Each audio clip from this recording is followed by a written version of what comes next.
A Artfix é uma indústria especializada na impressão de mídias publicitárias em grandes formatos e produção de projetos especiais. Agora, a Artfix se tornou um dos mais importantes casos de sucesso da Dust nas Américas.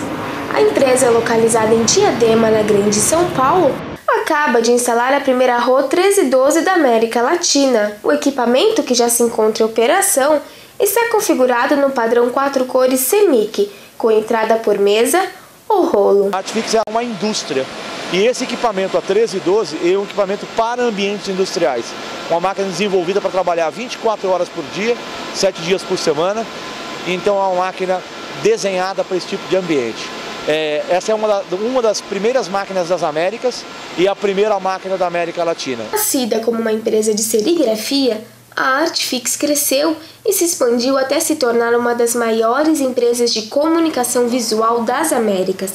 Segundo Marcos Sapia, diretor fundador, a Artfix hoje emprega 210 colaboradores e é a única empresa da América Latina certificada para adesivação em aeronaves. Hoje a 1312 é uma máquina, pelo que pesquisamos, muito veloz, está entre as máquinas mais velozes de impressão digital para o nosso segmento. A decisão por ela foi a agilidade, a qualidade da impressão, a robustez na construção da máquina. A gente vê uma máquina bastante robusta. A decisão de investir em um novo equipamento foi tomada com o objetivo de atender o aumento da produção, aliando produtividade, qualidade e velocidade.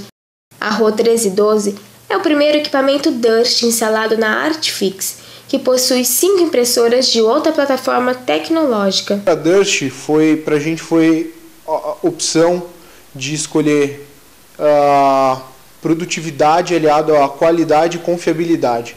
É uma máquina extremamente produtiva, sem abrir mão da qualidade, com uma construção impecável. A construção dela se você olhar todas as peças usinadas, disposição do projeto é muito bom. Eu acho que basicamente conseguir unir confiabilidade, produtividade e sem abrir mão de uma imagem bem impressa. O mercado de impressão digital, ele sempre foi classificado de duas maneiras. Ou você tinha velocidade, volume, ou você tinha qualidade. O que essa máquina consegue entregar são as duas coisas.